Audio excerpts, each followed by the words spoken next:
वह युआनिन के 7 पूर्वजों को तो नहीं हरा सका, लेकिन वह निश्चित रूप से उनके पूरे कबीले को तब तक मिटा सकता था, जब तक कि केवल नाम ही शेष रह जाए। वह घात लगाकर हमला करने में माहिर था, अपने से अधिक मजबूत लोगों से बचता था, जबकि अपने से नीचे वालों को बेरहमी से कुचल देता था। एक काफी व्यावहारिक दृष्टिकोण कोई कह सकता है। कुछ समय पहले तक वह केवल एक पेड़ था, जिसने 500 वर्षों तक तपस्या की थी और एक स्वर्गीय आपदा के दौरान लगभग नष्ट हो गया था। सौभाग्य से उसे एक सिस्टम द्वारा चुना गया, जिसने उसे विभिन्न दुनियाओं में मिशन पूरा करके अपनी आत्मा की मरम्मत करने का मौका दिया।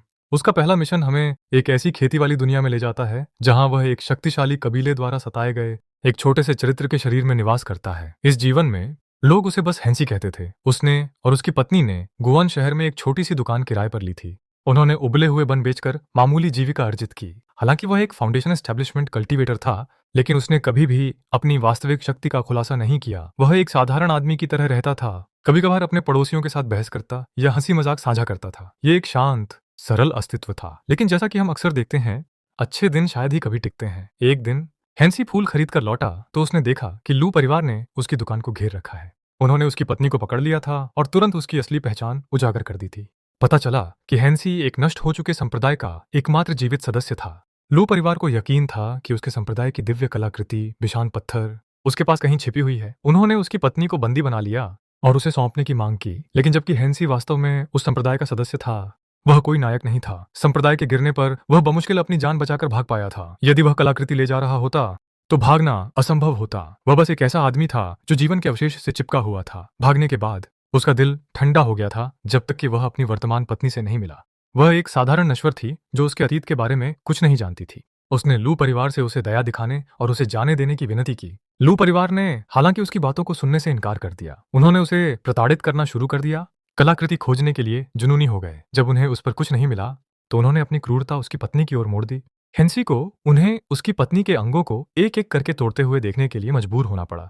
वह अपनी आखिरी सांस तक संघर्ष कर रही थी, जबकि लू परिवार हंस रहा था। उनके लिए यह सब एक बहुत ही चतुर खेल था। उनका मानना था कि जब तक वे उसकी पत्नी को पकड़ कर रखेंगे, हैंसी उनकी गिरफ्त में रहेगा। लेकिन एक नश्वर कल्टीवेटरों की क्रूरता को सहन नहीं कर सकता। कुछ ही समय में हैंसी की पत्नी ने आखिरकार अपनी चोटों के कारण दम तोड़ दिया और ठीक उसी क्षण जब उसने अपनी अंतिम सांस ली, लू परिवार को अपनी गलती का एहसास हुआ। स्थिति के खराब होने का एहसास होते ही लू परिवार ने एक करारा प्रहार करने और हैंसी को पूछताछ के लिए ले जाने की तैयारी की।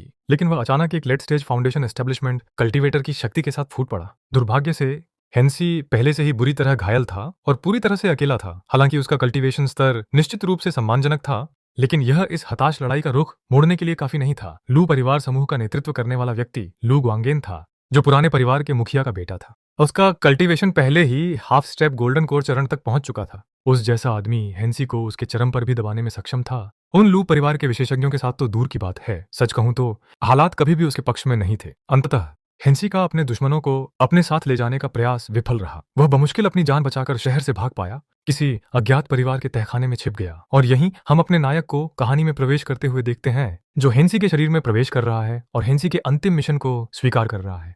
अधिग्रहण करने के बाद उसने मूल होस्ट की यादों की सावधानीपूर्वक जांच करना शुरू कर दिया। हमने सीखा कि जब हैंसी की पत्नी की मृत्यु हुई तो शक्ति के उसके लापरवाह विस्फोट ने उसकी छिपी हुई क्षमता को पूरी तरह से समाप्त कर दिया था। उसके पास देने के लिए कुछ नहीं बचा था। शहर से भागने के बाद उसने अपने घावों को ठीक करने की कोशिश भी नहीं की। इसके बजाय पूरी निराशा में वह मरने के लिए राक्षसी जानवर पर्वत श्रृंखला में चला गया। इसे घटित होते देख हमारा नायक आदमी की पसंद की आलोचना करने से खुद को नहीं रोक सका। वह जानवरों को खिलाना क्यों चुनेगा, बजाय इसके कि वह रहे, ठीक हो और अपने दुश्मनों को सबक सिखाए।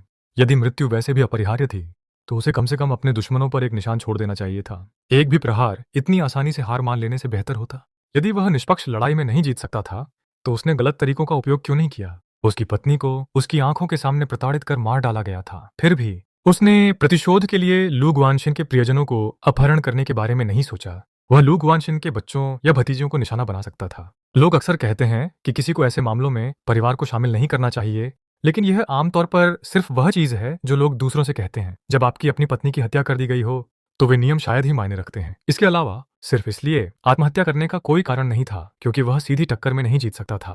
मूल होस्ट की अपनी आलोचना समाप्त करने के बाद उसने सिस्टम से पूछा कि हैंसी की अंतिम इच्छा वास्तव में क्या थी।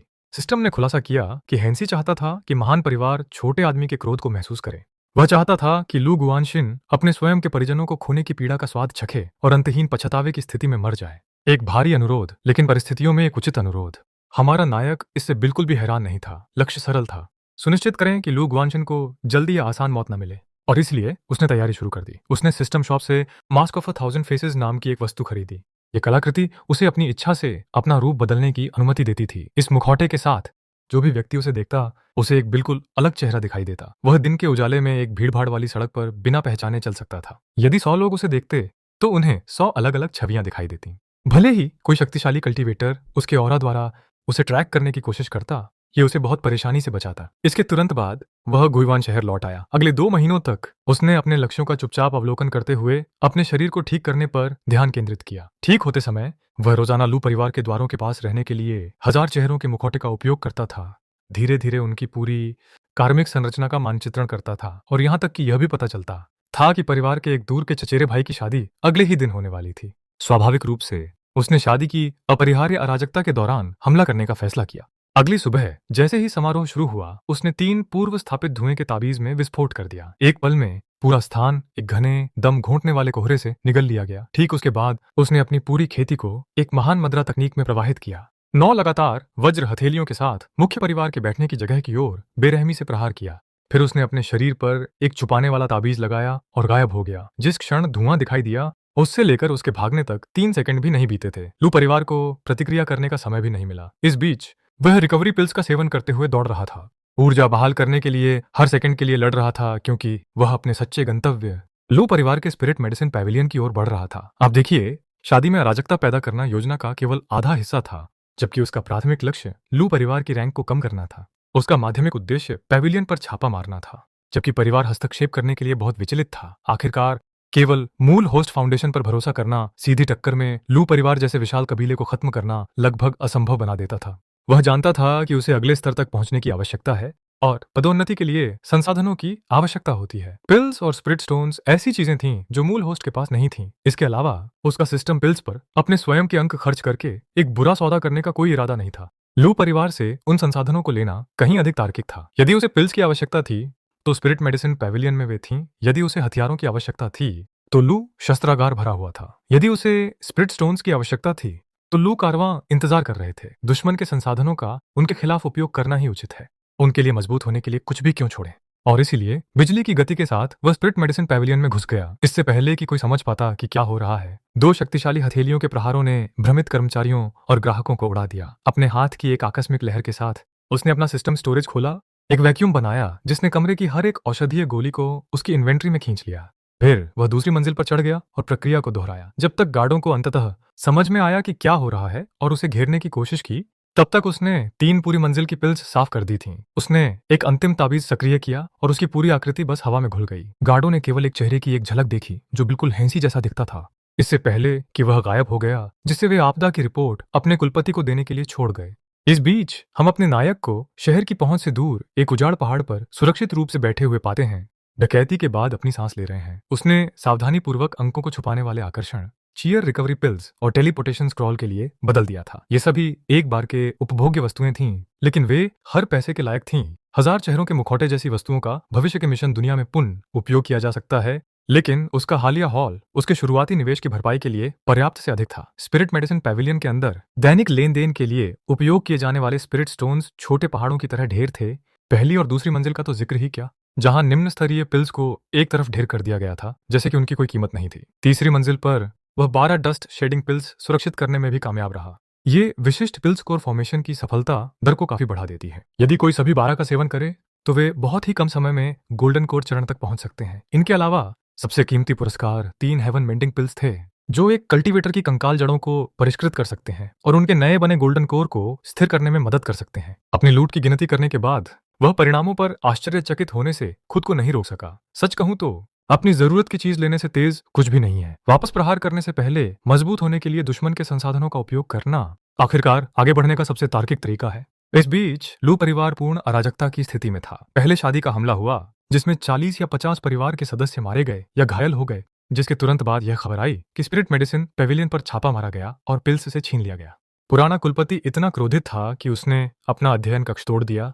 गुस्से में आदेश दिया कि हमलावर को किसी भी कीमत पर खोजा जाए। जो करना कहने से आसान था। वह उनके गुस्से के बारे में कुछ नहीं जानता था। निश्चित रूप से पहले ही उस उजाड़ पहाड़ से गहरी पर्वतमालाओं में फिसल चुका था। वहां उसने एक गुफा खोदी, प्रवेश द्वार को सावधानी पूर्वक सील कर दिया और अपनी उपस्थिति को छिपाने के लिए एक सरणी की व्यवस्था की, जो पूरी तरह से उचित सावधानी थी। सब कुछ जगह पर होने के साथ उसने खुशी से अपनी खेती शुरू कर दी। व्यस्त होने पर समय उड़ जाता है और जल्द ही लू परिवार पर उसके छापे के 3 साल बीत चुके थे। इन 3 वर्षों के दौरान उसने पहले अपनी नींव स्थापना, आधार को मजबूत करने के लिए सच्ची सार और आत्मा इकट्ठा करने वाली पिल्स की एक विशाल मात्रा का सेवन किया। एक बार जब वह चरम पर पहुंच गया तो उसने डस्ट शेडिंग पिल्स लेना शुरू कर दिया। 10वीं गोली के बाद उसके सिस्टम ने उसकी स्थिति का विश्लेषण किया और निष्कर्ष निकाला कि वह अपने कोर को पूरी तरह से बनाने के लिए तैयार है। पानी के चैनल बनाने की तरह स्वाभाविक रूप से उसने गोल्डन कोर चरण में कदम रखा। फिर उसने अपनी जड़ों को परिष्कृत करने और अपनी शक्ति को स्थिर करने के लिए हेवन मेंडिंग पिल्स का उपयोग किया। जब वह उभरा तो वह गोल्डन कोर के मामूली सफलता चरण तक पहुंच चुका था। एक बार फिर उसने मुखौटा पहना। वह प्रतिशोध के एक नए दौर के लिए तैयार था। उन 3 वर्षों में लू गुआंग भी गोल्डन कोर चरण में आगे बढ़ चुका था और लू परिवार का नया प्रमुख बन गया था। अब तक परिवार ने गार्ड के विवरण का उपयोग यह पुष्टि करने के लिए किया था कि वह वास्तव में हमलावर था। उन्होंने शहरव्यापी गिरफ्तारी वारंट जारी किया था, लेकिन दुर्भाग्य से एक भी सुराग नहीं था। 3 साल बाद गुआंगिन लगभग भूल चुका था कि उसका अस्तित्व था। हालांकि जब जीवन शांतिपूर्ण लग रहा था तो उसे अचानक खबर मिली कि परिवार के सदस्यों पर हमला किया जा रहा है। और यह सिर्फ एक व्यक्ति नहीं था। एक बुजुर्ग जो शिष्यों को प्रशिक्षित करने के लिए बाहर गया था, वह अपने पूरे समूह पर घात लगाने की रिपोर्ट करने के लिए भारी रूप से घायल होकर परिवार में लौटा। बुजुर्गों के हर संभव प्रयास के बावजूद वह एकमात्र जीवित बचा व्यक्ति था। जल्द ही लू परिवार की मुख्य दुकानें 3 दिनों तक बंद रहीं। जब चिंतित मित्रों ने अंततः दरवाजे खोलने के लिए मजबूर किया तो उन्होंने फर्श पर शवों को साफ भयानक पंक्तियों में पड़ा पाया। हर संसाधन गायब हो चुका था और यहाँ तक कि शहर के नाइट लाइफ का आनंद लेने वाले लू परिवार के युवाओं को भी अज्ञात हथियारों द्वारा चुना जा रहा था। हत्यारा कुशल था, बिना किसी निशान छोड़े गायब होने से पहले एक ही प्रहार से जीवन समाप्त कर रहा था। और हम जानते हैं निश्चित रूप से कि वही उन सबके पीछे था। एक गोल्डन कोर कल्टीवेटर के रूप में इन फाउंडेशन एस्टेब्लिशमेंट जूनियर्स का शिकार करना लगभग बहुत आसान था, लेकिन लू गुआनशिन के लिए यह एक दुःस्वप्न था। वह पागलपन की कगार पर धकेल दिया गया था। जीवित बचे बुजुर्ग से उसे पता चला कि हमलावर वास्तव में हमारा नायक था। अब गोल्डन कोर चरण में उसने महसूस किया कि लड़के का निष्पक्ष लड़ाई का कोई इरादा नहीं था। इसके बजाय परिवार के युवाओं के वध को चुना। यह एक ऐसी रणनीति थी जिसमें गोल्डन कोर सीनियर से अपेक्षित किसी भी पारंपरिक गरिमा की कमी थी। इसने गुआनशिन को एक क्रोध के साथ छोड़ दिया, जिसे वह तब तक बाहर नहीं निकाल सका जब तक कि उसने एक योजना नहीं बनाई। उसने जोर शोर से एक विशाल व्यापारी कारवां का आयोजन किया, इसे आध्यात्मिक उपकरणों और पिल्स के धन से भरा और फिर इसे शहर से बाहर भेज दिया। उसने सार्वजनिक रूप से दावा किया कि यह देरी के लिए गंभीर दंड के साथ लंबे समय से लंबित आदेश था, जिससे यह किसी भी चोर के लिए एक अप्रतिरोध्य लक्ष्य बन गया। गुप्त रूप से हालांकि उसने व्यवस्था की कि पुराने कुलपति एक शक्तिशाली नैसेंट सोल विशेषज्ञ कारवां के भीतर छिप जाए, यह उम्मीद करते हुए कि हत्यारे को बाहर निकाला जाए। एक नाबालिग गोल्डन कोर के खिलाफ एक नैसेंट सोल मास्टर एक मामूली मामला है। हाथ की एक लहर पर्याप्त होगी। यह एक ठोस योजना थी। वास्तव में यदि यह काम करती तो उपद्रवी मर जाता, यदि नहीं तो सामान सुरक्षित रूप से दूसरे शहर पहुंच जाता। एक जीत जीत की स्थिति, या ऐसा उसने सोचा था। दुर्भाग्य से उनके लिए वे किसी ऐसे व्यक्ति से निपट रहे थे जिसके पास एक सिस्टम था। जैसा कि उसने पुराने कुलपति को दूर जाते हुए देखा, उसके चेहरे पर धीरे धीरे मुस्कान फैल गई। उसे बाघ को पहाड़ से दूर लुभाने की भी जरूरत नहीं पड़ी। बाघ तो खुद ही चला गया था। उसने सिस्टम से लू एस्टेट में विशेषज्ञों को स्कैन करने के लिए कहा, जिसमें 2 नाबालिग गोल्डन कोर चरण में और एक महान सफलता चरण में पाए गए। लेट गोल्डन कोर चरण में एक और के साथ यह स्पष्ट था कि वे गुआन शहर में सबसे शक्तिशाली परिवार क्यों थे। वे गोल्डन कोर के लिए काफी दुर्जय थे और एक नैसेंट सोल। इस जानकारी के साथ उसने सावधानीपूर्वक लू परिवार के शेष रक्षात्मक लेआउट की गणना करना शुरू कर दिया। उनमें से एक संभवतः वह बुजुर्ग था जो घायल होकर वापस भागा था। दूसरा निश्चित रूप से लू गुआनशिन स्वयं था और फिर 2 अन्य थे। उनकी पहचान और तकनीकें एक रहस्य बनी रहीं। इसलिए बहुत विचार विमर्श के बाद उसने अपने दांत पीस लिए और सिस्टम से मदद मांगी। उसने एक सुरक्षा जाल के रूप में सिस्टम ग्रेड आइटम के साथ एक अंतरिक्ष टेलीपोर्टेशन ताबीज के लिए अंक का आदान प्रदान किया। किसी भी खतरे से बचना एक सरल मामला होगा। एक बार तैयार होने और यह सुनिश्चित करने के बाद कि लू कुलपति समय पर वापस नहीं आ सकते, वह हिल गया। लू परिवार एस्टेट के ऊपर आकाश में चुपचाप दिखाई दिया। बिना एक शब्द कहे उसने नीचे फैले हुए भवनों पर मुट्ठी के साए और तलवार की छीं की बौछार करते हुए कुल हमला शुरू कर दिया। यह एक अंधाधुंध बैराज था। लू गुआंग ने कभी सपने में भी नहीं सोचा था कि कोई भी उनके पैतृक घर पर इस तरह का स्पष्ट सीधा हमला करने की हिम्मत करेगा। एक क्रूर दहाड़ के साथ गुआनशिन आकाश में ऊपर उठा। हमारे नायक को मध्य हवा के हताश संघर्ष में संलग्न करने के लिए अपनी पूरी शक्ति का उपयोग किया। हालांकि वह जंगली रूप से हमला करता हुआ दिखाई दे रहा था, लेकिन वह वास्तव में अपने सुनहरे नियम, कम बात करना और कठिन प्रहार करना का पालन करने के लिए पर्याप्त शक्ति को रोक रहा था। उसने तुरंत लू गुआनशिन के खिलाफ अपनी अंतिम चाल शुरू की, जो संघर्ष करते समय एक उन्मत्त तरीके से चिल्लाया। दो गोल्डन कोर विशेषज्ञों के बीच संघर्ष वास्तव में विशाल था और परिणाम स्वरूप सदमे की लहरों ने लू परिवार एस्टेट को व्यावहारिक रूप से उल्टा कर दिया। विडंबना यह है कि उनकी द्वंद्व से होने वाले संपार्श्विक नुकसान ने लू परिवार के लोगों के बीच उसके शुरुआती एकल बमबारी की तुलना में अधिक हताहतों का कारण बना। इसे देखकर वह हार्दिकता से हंसा, यहाँ तक कि जब उसने खुद को दो अन्य लू बुजुर्गों के आने वाले प्रहारों के खिलाफ खड़ा किया तो उसने अपनी शेष ऊर्जा को निकाल दिया। उसने नीचे खंडहरों में तलवार की चीख के कई अंतिम फटने बर्स्ट्स फायर किए और स्थानिक ऊर्जा के अचानक झिलमिलाहट के साथ वह तुरंत गायब हो गया। उसके गायब होने के बाद लू गुआंग ने अपने घर के पूर्ण विनाश को देखा और अपने परिजनों के कमजोर दर्दनाक रोने को सुना। एक ऐसे क्रोध के साथ जिसका कोई आउटलेट नहीं था, वह केवल शक्तिहीन गुस्से के फिट में आकाश में चिल्ला सकता था। लू परिवार को एक विनाशकारी झटका लगा था।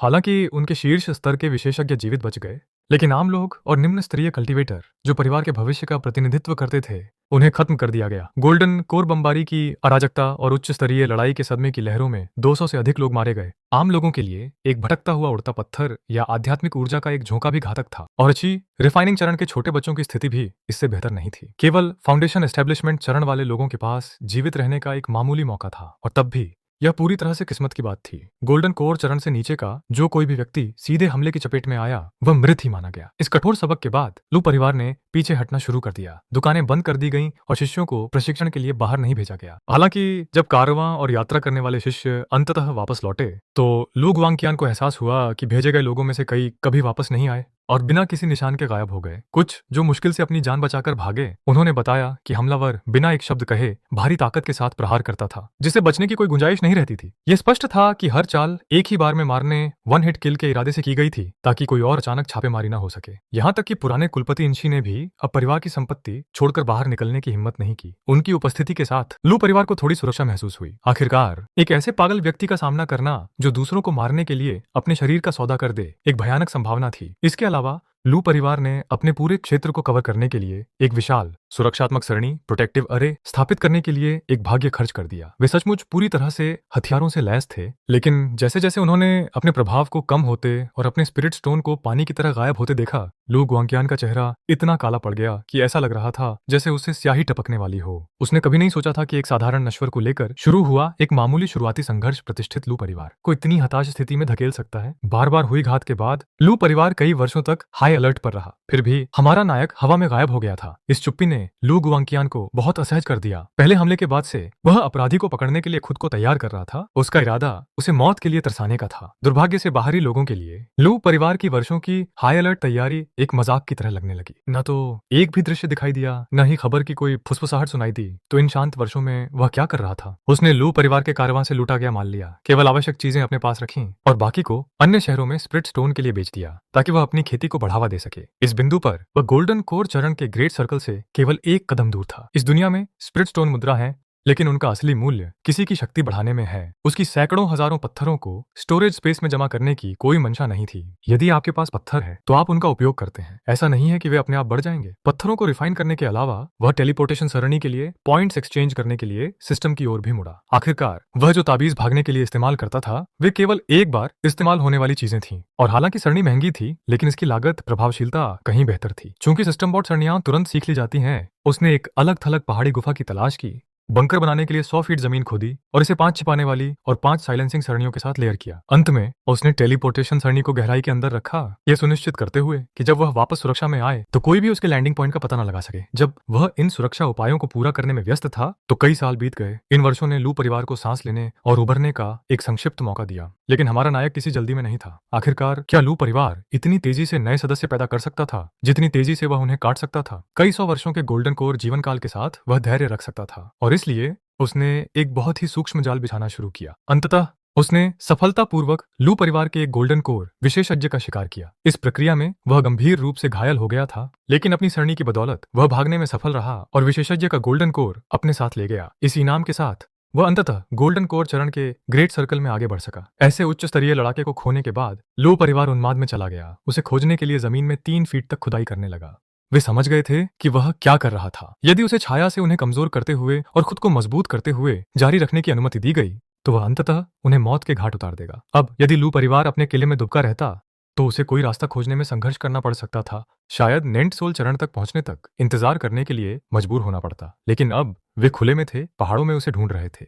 यह उसे बिल्कुल सही लगा। उसने अपने घावों को भरने में 1 महीना बिताया और फिर अपना शिकार फिर से शुरू कर दिया। एक ऐसा काम जिसे उसने ठंडे गणनात्मक फोकस के साथ किया। सिस्टम की बदौलत लू परिवार की हर फॉर्मेशन उसकी आंखों के सामने पारदर्शी थी, जब तक कि वह उसे एक नेंटसोल पूर्वज से बचता रहे। बाकी अनिवार्य रूप से काटने के लिए तैयार मछली थे।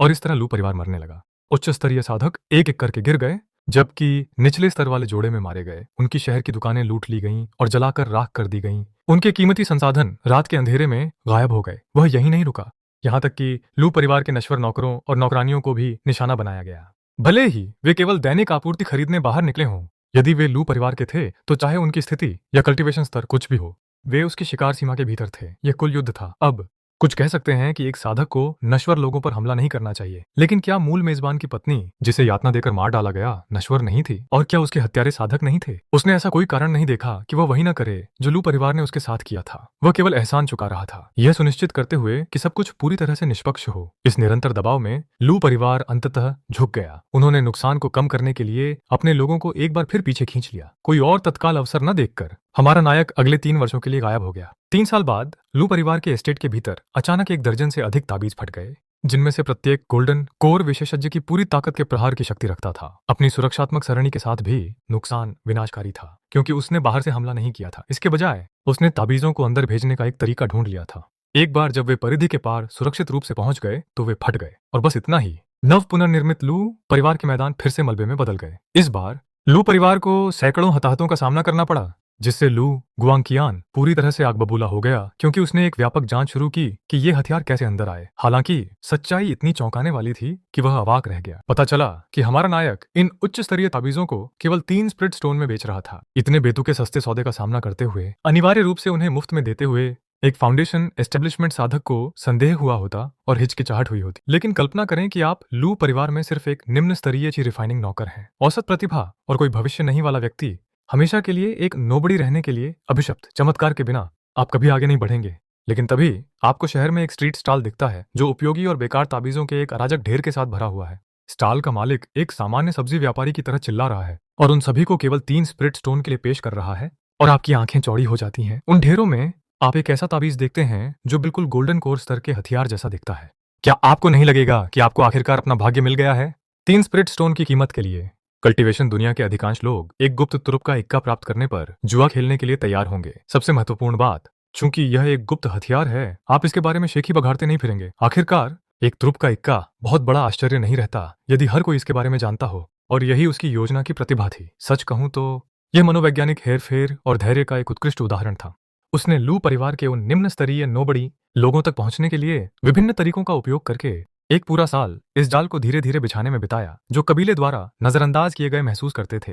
उसने उन्हें अपने ताबीज लू परिवार के एस्टेट के केंद्र तक ले जाने दिया, और एक पूरी तरह से सुखद दोपहर में उसने उन सभी को एक साथ ट्रिगर कर दिया। परिणाम शानदार थे, फिर भी उसने अपना चेहरा भी नहीं दिखाया। एक बार जब लू परिवार वापस अपने खोल में चला गया तो वह अगले 3 वर्षों के लिए गायब हो गया। इस बार वह पूरे 8 वर्षों तक छिपा रहा, लेकिन लू परिवार में हर कोई जानता था कि वह वास्तव में कहीं नहीं गया था।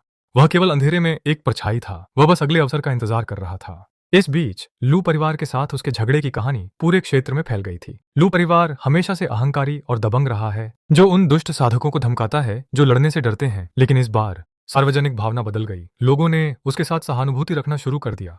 आखिरकार वह सिर्फ एक फाउंडेशन एस्टेब्लिशमेंट साधक था जो लू परिवार द्वारा बर्बाद किए जाने से पहले शांति से उबले हुए वन बेचना चाहता था। लेकिन जब वे आपको जीवित रहने का कोई रास्ता देने से इनकार करते हैं और एक ईमानदार व्यक्ति को कगार पर धकेल देते हैं, तो आप तय करते हैं कि चाहे आपकी जान ही क्यों न चली जाए, आप उनमें से कुछ को अपने साथ ले जाएंगे। ये शुद्ध अस्तित्व का मामला था। और जबकि अधिकांश लोगों को नहीं लगता था कि एक अकेला भेड़िया वास्तव में इतने बड़े कबीले को खत्म कर सकता है, वे किसी को लू परिवार को परेशानी में देकर खुश थे। वर्षों से कई लोग लू परिवार की कीमत पर हंस रहे थे, लेकिन साथ ही कुछ लोग एक गहरे सवाल पर चिंतन करने लगे। उन्होंने सोचा कि इन महान परिवारों को इतना अहंकारी होने की अनुमति क्यों दी गई, और क्या वे भी अपने उत्पीड़कों के खिलाफ बदला लेने के लिए उसके तरीकों का उपयोग कर सकते हैं। जबकि हमारा नायक छिपा हुआ था, जेसुआन शहर में कुछ महत्वपूर्ण हुआ जिसने स्थानीय परिदृश्य को बदल दिया।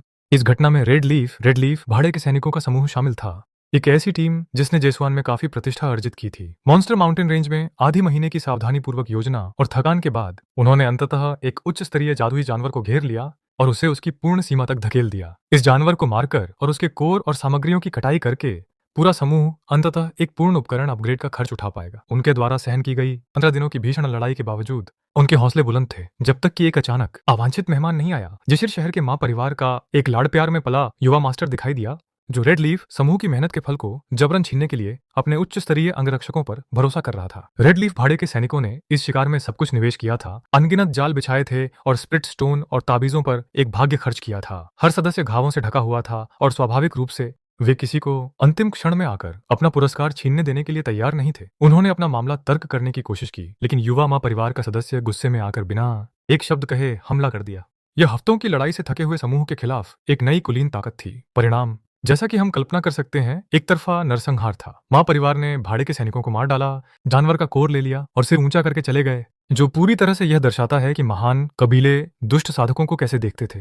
यह सिर्फ माँ परिवार नहीं था, लगभग हर बड़ी शक्ति ने ऐसा ही व्यवहार किया। लेकिन उन सामान्य कहानियों के विपरीत जहां बचे हुए लोग बस अपना गुस्सा निगल लेते हैं, इस बार कुछ अलग था। एक जीवित व्यक्ति था, होंगशुआ, रेड लीफ भाड़े के समूह का उपाध्यक्ष। वह केवल इसलिए जीवित रहा क्योंकि उसके कप्तान ने महत्वपूर्ण क्षण में उसे ढाल दिया था। कप्तान की तुरंत मृत्यु हो गई और हालांकि होंगशुआ गंभीर रूप से घायल था, वह जीवन से चिपके रहने में कामयाब रहा। माँ परिवार के चले जाने के बहुत बाद ही उसे होश आया। वह अपने साथियों की बेजान आंखों के दृश्य पर जाग उठा और बेतहाशा रोने लगा। समूह ने इस शिकार पर अपना पूरा भाग्य खर्च कर दिया था, केवल सब कुछ खोने के लिए। अब वह अकेला बचा था, टूटा हुआ और पैसे से तंग, और यह सब सिर्फ माँ परिवार की आकस्मिक क्रूरता के कारण हुआ था।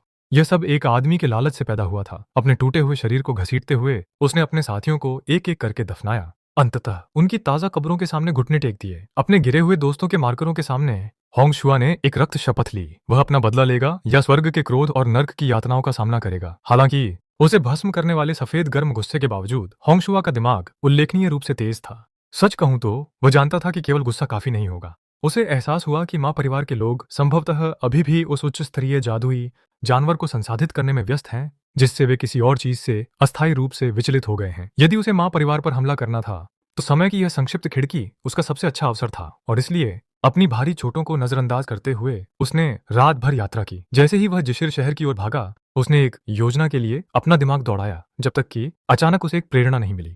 उसे गुआन शहर में हमारे नायक के बारे में अफवाहें याद आईं। एक रणनीति तुरंत आकार लेने लगी। हालांकि हमारे नायक के विपरीत उसका इस युद्ध को अकेले लड़ने का कोई इरादा नहीं था। अगले दिन भाड़े के प्लाजा में एक नोटिस दिखाई दिया। घोषणा सीधी थी, रेड लीफ भाड़े के समूह को पहाड़ों में माँ परिवार द्वारा लगभग मिटा दिया गया था और अब वे सभी को भर्ती कर रहे थे। इस क्षण से रेड लीफ भाड़े के सैनिकों के प्रवेश या निकास के लिए कोई बाधा नहीं होगी। कोई भी शामिल हो सकता था और कोई भी ऐसे ही बाहर निकल सकता था। इसके अलावा समूह ने माँ परिवार के खिलाफ की गई किसी भी और सभी कार्रवाइयों के लिए पूरी जिम्मेदारी का दावा किया। यह कम से कम कहने के लिए एक साहसी कदम था। माँ परिवार को निशाना बनाने वाला कोई भी सदस्य लूट का सारा माल अपने पास रख सकता था। समूह को कोई श्रद्धांजलि देने की आवश्यकता नहीं थी। ये नए स्थायी आदेश थे और इन शर्तों को केवल तभी बदला जा सकता था जब भाड़े के समूह का हर एक सदस्य सहमत हो। इसे सीधे शब्दों में कहें तो वह अराजकता को आमंत्रित कर रहा था। साधारण अंग्रेजी में इसका मतलब था कि कोई भी रेड लीफ सदस्य होने का दावा कर सकता है, माँ परिवार के किसी सदस्य को मार सकता है, उनका सामान ले सकता है और मुनाफा रख सकता है। भले ही आपने किसी को मारा और तुरंत समूह से इस्तीफा दे दिया, रेड लीफ अभी भी आधिकारिक तौर पर दावा करेगा कि हमला उनके संगठित ऑन ऑपरेशन का हिस्सा था। माँ परिवार के साथ रेड लीफ के कभी शांति बनाने की चिंता करने की भी कोई आवश्यकता नहीं थी, क्योंकि ऐसी खुली नीति के साथ शांति व्यावहारिक रूप से असंभव थी। जब तक एक भी व्यक्ति सदस्य होने का दावा करता रहा और शर्तों को बदलने से इनकार करता रहा, कोई समझौता कभी मान्यता प्राप्त नहीं होगा। यह एक कानूनी जाल था। जो कोई भी नोटिस को वास्तव में समझता था, उसे यह बिल्कुल भयानक लगा। यह जनता के आक्रोश को हथियार बनाने का एक मास्टर क्लास था। रेड लीफ भाड़े के समूह अनिवार्य रूप से अपने गिरे हुए लोगों का बदला लेने के लिए पूरे शहर को लामबंद कर रहे थे। जहां तक ये रणनीति वास्तव में काम करेगी या नहीं, खैर हम देखते हैं कि हालांकि उस दिन किसी ने भी लेजर पर आधिकारिक रूप से हस्ताक्षर नहीं किए, माँ परिवार के हताहतों ने एक बहुत अलग कहानी बताई।